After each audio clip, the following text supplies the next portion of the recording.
Welcome dear Libra at ang ating mga cross-watcher. Hello sa'yo Libra. So, ang reading natin ngayon, Nak, is ang huling paglalakbay ng Nobyembre sa'yo, no? Kung ano yung makikita natin, kung ano yung dapat mong bitawan, at kung ano yung dapat mong iiwan, no?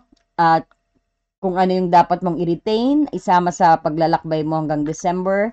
At syempre, ang iyong aksyon. At syempre, ang regalong matatanggap, no? So, magki-cleanse lang po muna tayo, no? Medyo hinaan nyo lang po ang inyong sounds, no? Kung sensitive kayo sa sounds, no?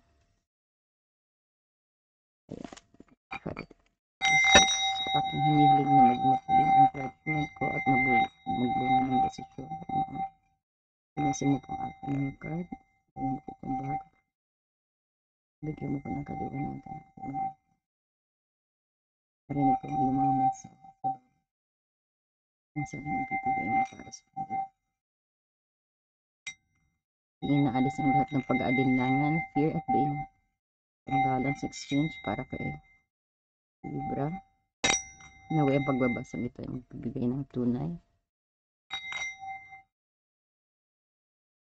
na fairness at emotional clarity at courage para kay Libra.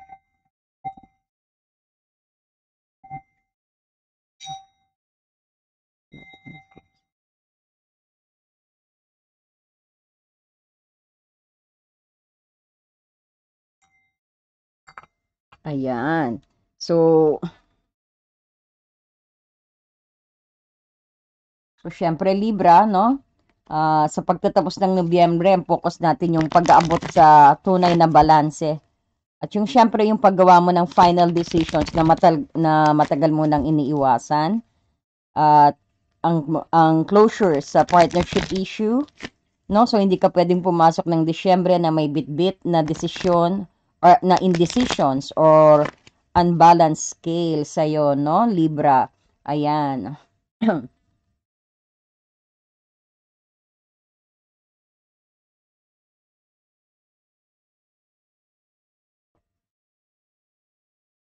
So sisimulan na natin, no? Ayan. Ano po ang dapat bitawan ni Libra sa itong Nobyembre para maging handa sa Disyembre, Spirit Guide?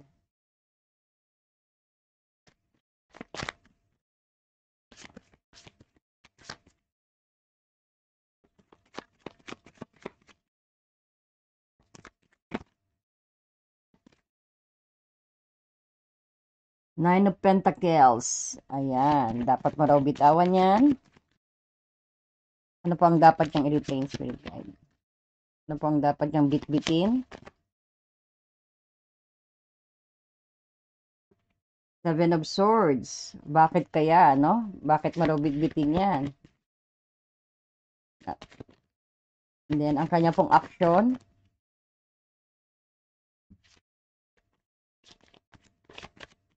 Ang kanya pong i-action, Spirit Guide. Ang kanya pong action.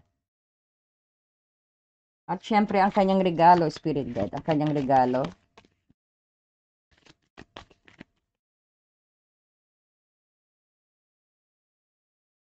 High Priestess. Puro nga natin.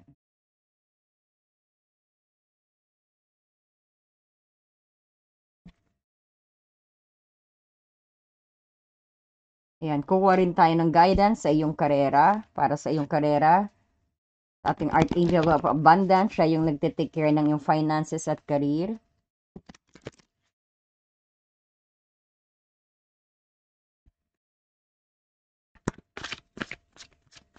Mensahe po para kay Libra.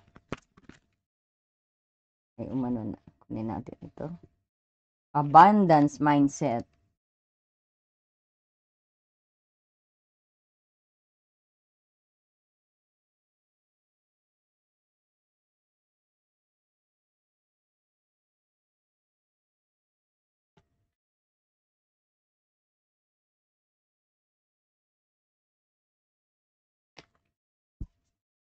Guidance din. Kuha tayo kay Archangel. Sinong angel ang magbabantay sa'yo, ang tutulong sa'yo?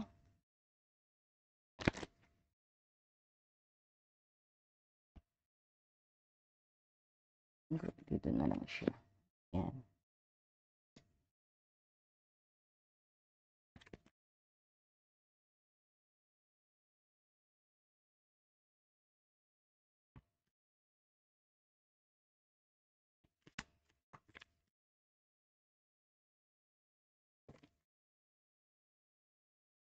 Outdoors. Ayan, labas ka daw.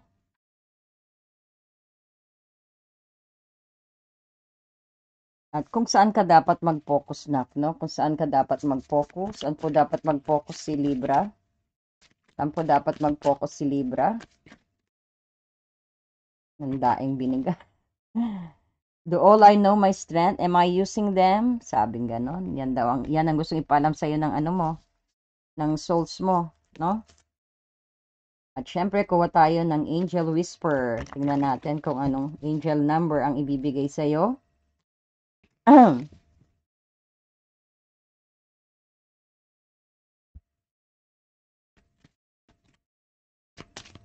Angel guidance. 222, balance. Ayan. So, mamaya, babasahin natin ang affirmations na yan at ilalagay ko rin po sa thumbnail yan para makita nyo, no? At least ma-access nyo. Ayan.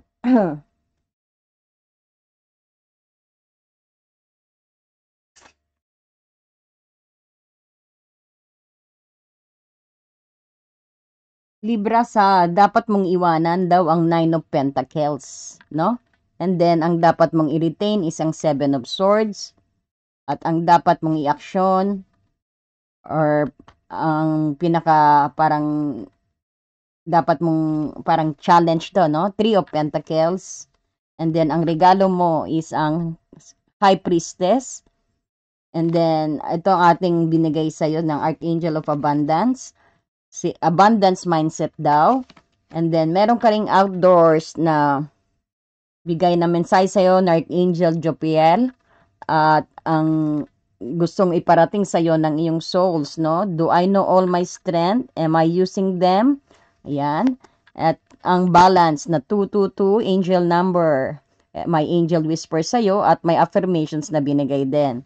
So, kung makikita mo rito, nak, ang reading mo yung nagpapakita ng isang conflict sa pagitan ng pagpapakita ng independence at ang pagiging biktima o deceptions. Parang shadow tactics, nak, no? So, ang final journey mo, may sabihin natin sa darating na December din ay tungkol sa pagbabalanse at ng mga trust wisdom. So, kaya dapat natin pag-andaan yan, no? Kasi nakita mo ang gift sa'yo dito. So, usahan mo, dala mo yan sa December, no? Ang High Priestess. Kaya, ang parang tingin natin dito, trust at wisdom.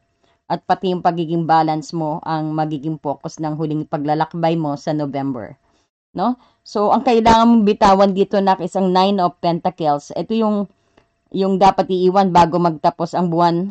At ito yung sobrang focus sa independence na nagiging isolations. So, ang pagiging snobbish din ito at self-sufficient ng sobra to, no? Ang ibig sabihin, iwan mo na raw yan. So, ang Nine of Pentacles, ito yung ultimate single status or sabihin natin self-reliance, no? Nasa bitawan position siya. Ito yung nagpapahiwatig ito na parang sobra kang satisfied sa solo life at hindi mo hinahayaan ang partner na mag-contribute din sa'yo. Or sabihin natin, hindi ka masyado nakikinig sa partner mo. Or ito rin yung sabihin natin, maging equal sa space mo rin, no? So, kailangan mong bitawan ang pride mo rin at financial or emotional independence dito, no? Siyempre, para magbigay daan ka sa tunay na partnership na. So, halimbawa, no, hindi ka nagpapakita ng need, no, para i-feel ang strong, parang hindi ka nagpapakita ng need para i-feel na strong ka.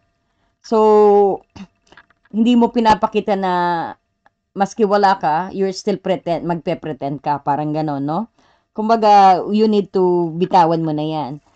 Bitawan mo rin yung mask, parang ang mask na sinasabi, yung maskara, di ba? Yung parang I don't need anyone para makapasok ang real na love, parang ganon. Parang tingin mo, parang nag-over, ano ka, over bossy, parang nagiging bossy ka, parang ganyan, no? So, pagdating naman sa financial o material, sometimes tinatanggahan mo yung mga help or gift ng partner mo, no? Or sabihin natin partner sa business kasosyo mo. Kasi dahil feeling mo na parang kaya mo lahat, ito yung black na exchange sa inyo eh, no? Kung bakit Nine of Pentacles ang pinapaiwan sa'yo, no? Nakuha mo? And then, tong Seven of Swords, bakit naman sa'yo binigay tong Seven of Swords, no? Ito yung lakas ng value o attitude na kailangan mong bitbitin or kailangan mong panatilihin o i-retain, no? Ito yung panatilihin, yung parang awareness. It's about awareness at ability na maging strategic ka. No? Because ang Seven of Swords na, ito yung strategic thinking at medyo may pagka-cuning at very secretive movement ang i-retain mo. Ito, kumbaga, pinaparetain to dahil ang iyong sense ay very self-preservations eh. No? At ang kakayahan mong mag-observe din ng hindi nagpapa-obvious, no? Yan yung mga energy mong pinakamagaling ka diyan eh, no? Kumbaga kikilos ka ng hindi na obvious, no? Talagang sometimes na kagaya ng Nine of Pentacles nga na binanggit ko kanina, no? Kumbaga hindi ito payo para manloka ha. Kumbaga kundi mag-ingat ka at syempre panatilihin ang informative at valuable sa iyo, no? Baga mag-observe ka nang hindi ka nagpapa-obvious din at saka hindi ito payo na manloko ka, kundi mag-ingat, no? At syempre panatilihin mo yung mga nakukuha mong informations, no? Na magagamit mo. Halimbawa para lubos mo maintindihan nak, no?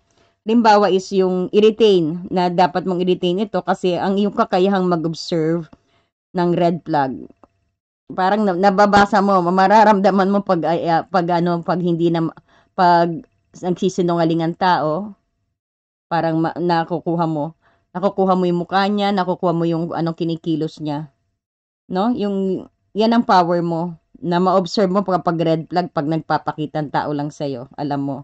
At hindi ito yung maging naive ka ha.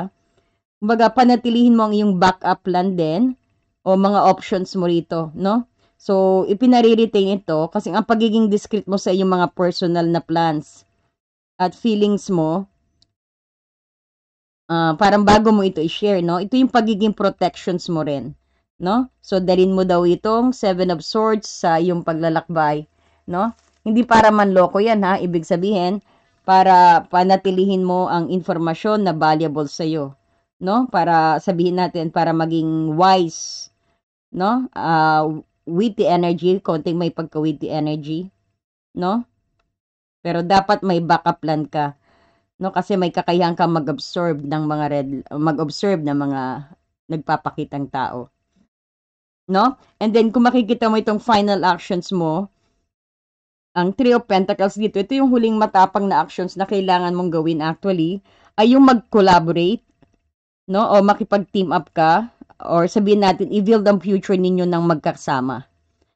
So, ang Three of Pentacles kasi, ito yung tungkol sa teamwork, no? At saka mutual respect. At ito yung, syempre, rin yung pagsasamaan sa trabaho, kumbaga, professionalism.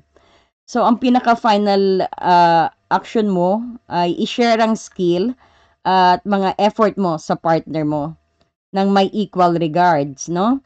So, kailangan mong humingi rin ng help o i-offer ang support mo sa project na may mutual benefit din. So, halimbawa, sa relationship goal, simulan ninyo yung plan. Halimbawa, i-plan nyo yung Pasko, no? O future travel ng magkasama kayo. Tignan mo kung fair ba ang effort niya sa collaborations, no? Watch mo kung even ba siya, mag-share din ba siya, parang gano'n, no? So, pagdating naman sa communications, mag-set ka ng formal talk na, no? At tungkol din sa roles ninyo sa relationship, no? Wag mong i-assume na alam ninyo na yung isa't isa. Kumbaga, panindigan niyo rin yung mga parang pina-promise nyo, no? Basta maganda yung magkaroon kayo ng formal talk at with heart-to-heart talk din, no? I-balance mo, no? Ayan ang sabi. So, cooperations ang dapat mong i-action at saka dapat na magbe-benefits ka rin, hindi lang sila, no? Yan ang pinaka parang challenge mo. And look at the gift. Ang ganda ng gift mo. Ito ang emotional gift ng Disyembre para sa iyong Disyembre, no? The High Priestess. Kapag ginawa mo itong action na to, Nak, no? Itong tree of ang magiging regalo mo sa Pasko o bagong taon ay matinding intuitions. Ayan yung inner wisdom, no? Tsaka yung profound clarity na. So, ang High Priestess kasi, ito yung daloy ng inner knowledge, no? Ito yung magiging mas kalmado ka at secure sa iyong mga decisions, no? Hindi ka na yung mag-aalinlangan. Kasi, ang pag-aalinlangan, weakness ng mga Libra yan, no? Too much worrying. So, magiging mas trusting ka sa yung mga gut feeling na, no? Sa kabilang meron ka ritong Seven of Swords, na alert ito no? Kumbaga, itong High Priestess is parang trust your gut feelings din. Itong bibigay sa'yo na dati wala ka siguro, no? Medyo ngayon magiging calm ka sa daloy. Itong regalo sa'yo is makakatulong para sa ikauunlad mo, no? So, ang pagiging vulnerable mo rin kasi dito sa teamwork na nakikita natin, no? Ito sa teamwork na nakikita natin sa Three of Pentacles na action mo. Ito yung magbubukas ng daluyan mo ng wisdom sa secret truth, sa katotohanan. Wisdom at katotohanan, no? So, napakaganda nito. Parang spiritual growth din ang ibibigay din sa'yo, no? Ayan, yung mga hinala mo talagang 100% na totoo, no? Parang ganon po ang inyong emotional gift na hindi lahat nakakamtan yan, no? So, kung makikita mo, andito ang Archangel of Abundance. Ito yung is about sa mindset mo, no? Ito yung direct link dito sa Nine of Pentacles na ko. Dito, no? So, makikita mo parang maging stable ka, kailangan mong bitawan ng fear of lack, no? Ito yung naniniwala ka ba na syempre na deserve mo maging secure. So, ang abundance ito, yung darating kapag naniniwala ka na worth ka, no? Ito yung nagbibigay daan din sa Three of Pentacles na, no? So, but if you think of your abundance as something that happens in the future, then it will always be one day away from you. So, feel, think, and speak of abundance and something you already have in the present moment. And that is what you will experience. So, parang thoughts create your reality ang ibig sabihin din nito, no? Sa law of attractions din. So, kapag iniisip mo ang abundance sa'yo ay paparating sa future, ibig sabihin, sa future mo pa marireceive yan, no? Kumbaga, change your mindset na it will come to you now, no? Instead na, kasi maraming nagkakamali dyan when it comes na mag-affirm na na for my future sa future na magagawa na affirmations, dapat may always now para dumating now, no? Nakuha nyo? So, kapag inisip mong abundance mo na mangyayari sa near future, no? Ibig sabihin, sa near future ang dating. Pero pag sinabi mo, naniniwala ka, pag ang mindset mo, naniniwala ka na ang abundance mo is andyan na sa'yo, nasa harap mo na, hawak mo na, no? Then, it will always be that time na marireceive, no? Pag ang sinasabi naman dito, kapag daw sa future na inaasahan mo yung abundance na yan, and then, it will always be one day away from you. Ibig sabihin, may isang araw sa susunod na araw pang darating yan, at sa susunod na, pag dumating na yung araw na yan, sa susunod na araw ulit. Do you get me? Parang gano'n. So, change natin ang mindset natin na kailangan makita mo, maramdaman mo, marinig mo, no? At masabi mo na, now, it will come to me now, no? Pero sabihin, dahil ngayon, darating yung abundance na yan. So, this something to do with our mindset because thoughts creates a reality. Yan yung araw-araw natin na experience, no? Kumbaga, may experience natin yan. Pag sinabi natin now, may experience natin yan. Ano ba yung sabihin yung affirmations? Halimbawa, I'm so happy and grateful now, no? That I'm living in abundance of great health and increasing wealth, no? At saka maski sabihin nyo lang pong affirmations, ang pinaka-key is I'm so happy and grateful now. No, I'm so thankful and grateful now. Mga gay affirmations, sabihin nyo lang na maski wala kayong ginagawa, pag nag-iisa kayo, you could tell that to your mind, no? Na maligaya ka, nagpapasalamat ka, no? that the blessing is now, no? Is coming to me now, no? Ayan, nakukuha niyo po ba? Does it make sense po ba? Ayan. So, ito naman din, syempre, kumbaga, kung naniniwala ka rin na talagang darating siya ngayon now. Hindi sa future. Kasi pag sa future, magpupunta, parang one day apart, no? Do you get me po ba? Parang one day apart ang hintayin pa natin sa future yan. Pwede naman now, di ba? Okay, so parang, because it creates a reality, no? Yan yung may experience nyo. So, ngayon, sabing ganun dito ni Archangel Jopel, lumabas-labas ka naman daw dyan, no? So, si Archangel Jopel po is nagbigay ng message sa'yo, go outside, get some fresh air, and connect with nature to relieve stress and gain new creative ideas. Baka naman nagkukulong ka dyan, no? Buksan mo yung kurtina mo, lumabas ka, mag-jogging ka, mag-attach ka sa nature, ayan, humawak ka ng mga leaves, mga puno, no? Mga ganyan, that way easily na maglakad ka, kung may makita kang halaman, say hi, ayan yung ano-anuhin mo yung leaves niya, no? Yan, marirecharge ka. No? O tap mo yung kamay mo, yung palm mo sa tree, ayan. Tapos say your intentions prayer. Ayan po, marirecharge na kayo, no? So, one way lang po yan na pag-attach sa nature. Ayan po yung maglakad kayo na barefoot na nakapaa, no? Sa lupa. Yan, attach ka din sa nature yan, marirecharge ka. Hindi ko sinabi na papasok kayo na nakapaa, no? Kumbaga, do something na easy way lang na para ma-recharge ang yung energy. One way is to go outdoor, then go outside, no? And get some fresh air. At sabi nga, connect to nature, no? Para ma-relieve ang stress mo at magkaroon ka ng bagong clarity, no? Siguro sa inyo, yung nakapindang ganyan lang kayo sa kwarto, higa-higa lang, no? So kilala niyo po ba si Archangel Jopel? Si Archangel Jopel, siya po yung anghel ng kagandahan at beauty, no? At saka sinasagisag niya po yung pagtingin sa buhay na may joy at positive outlook. So, siya yung tumutulong sa'yo na tanggalin ang clutter at negativity sa life mo na. No? So, pray for Archangel Jopel. Isama mo siya sa prayer mo, no? Acknowledge mo ang presence niya, no? At banggitin mo yung name niya, no? So, gamitin mo si Archangel Jopel, yung energy niya, para gumawa ka ng positive atmosphere sa iyong collaborations ng Three of Pentacles dito na, no? At syempre, tanggalin mo ang ugliness ng deceptions ng Seven of Swords. No? So, klaro po ba tayo dito sa outdoors? Go outdoors, labas-labas, no? Ayan. And then, kasi andyan dyan si Jopel sa'yo, Archangel Jopel, na willing na samahan ka sa iyong paglalakbay, no?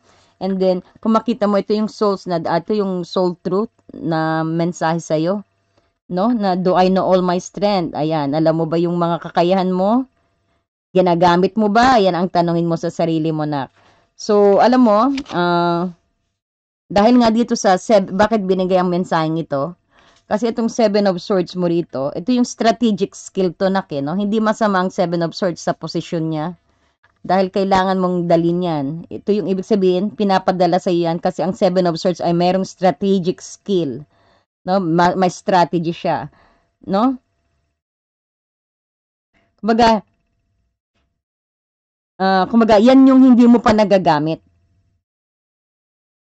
Kumbaga, hindi mo pa nagagamit ang lahat ng tools mo. So, huwag kang mag-settle sa unbalanced na situations, no? So, gamitin mo ang natural mong charm na being Libra, ang iyong intellect, no? Ayan nga yung sinasabi ko kasi meron ka nitong strategic plan, no? Para sa fair na outcome na, no?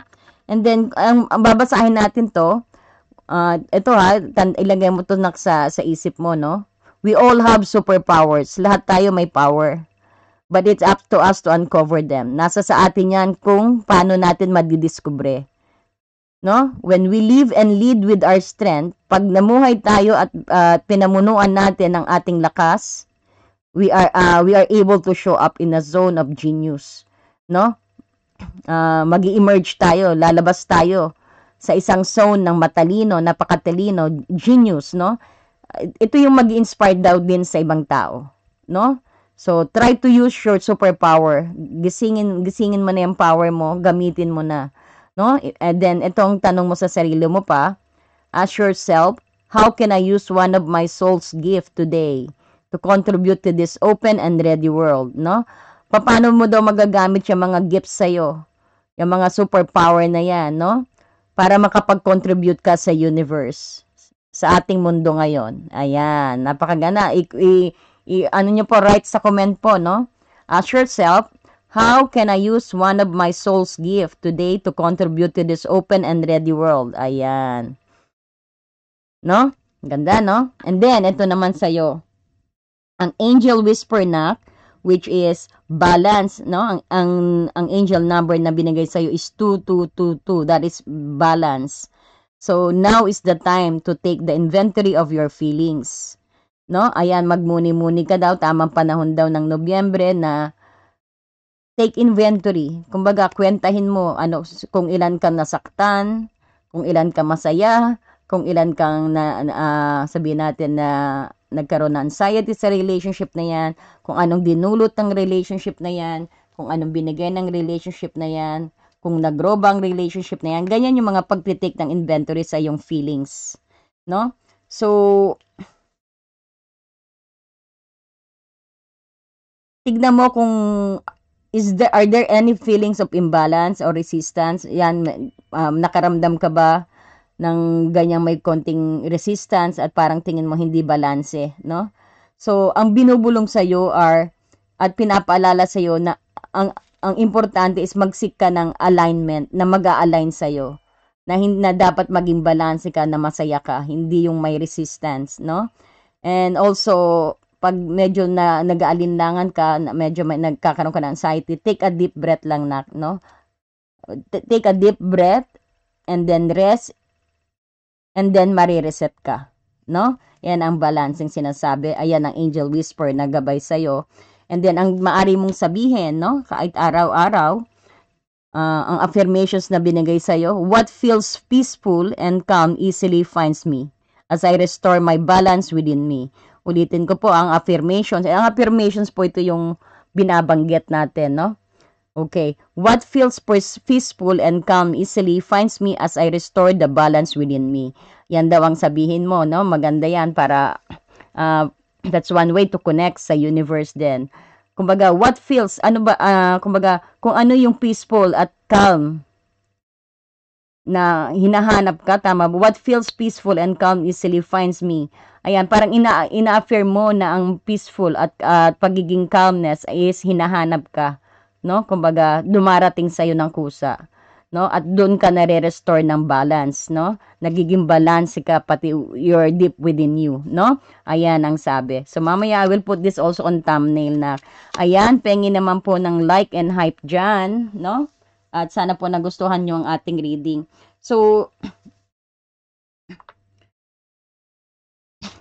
i-remind ko lang uli, no? Kumbaga, Libra, ang huli mong ang huli mong move sa Nobyembre ay tungkol sa pagbabago ng iyong perspective at pag-akyat sa vulnerability, no? So iwan mo ang sobrang independence na nagiging isolations, no? At isama mo ang Seven of Swords. Ito yung panatilihin mo ang iyong tuning at strategic na awareness. Tanda mo yan. And then, ang action dito, makipag-team up ka ng fair at professional. No? Humingi at magbigay ka rin ng equal effort, no? And then, ang regalo mo sa Disyembre na napakaganda, ito yung puno ng deep knowledge at inner peace sa'yo. No? Kasi ang High Priestess is always with you. Dalin mo ito ang regalo sa iyo. And then yung final move na gamitin mong abundance mindset, no? Ayan, yung tinuruan ko na kaya, no, on what is abundance mindset, no? Gamitin mo abundant mindset para makipag-collaborate ka, no, sa partner mo na may full trust, no, habang aware ka sa Seven of Swords, no? Ayan, nakukuha mo, no? Does it make sense? Ayan. So, pengi naman like and hype dyan. And, syempre, thank you so much sa mga subscriber at patuloy pong nanonood ng ating mga video. No? Thank you so much din po sa mga nag-share. Ayan. At sa nagdo-donate po, malaking pong tulong yan. Thank you so much po. And God bless you. I love you, Libra. Mag-ingat po kayo, no? Ayan. Good luck sa iyong journey. Ayan. Bye-bye.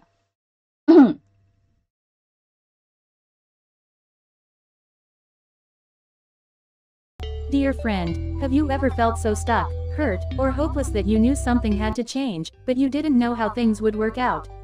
A time when you could have really used more insight and guidance, or at least a new way to nurture yourself and bring a little more peace into your life.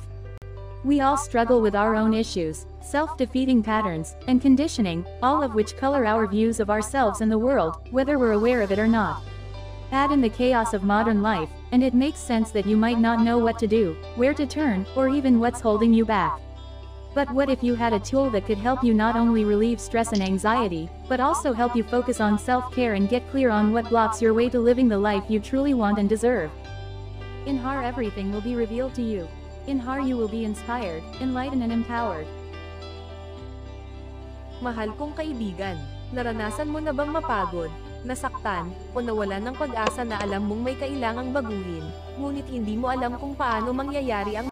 Dear friend, have you ever felt so stuck, hurt, or hopeless that you knew something had to change, but you didn't know how things would work out?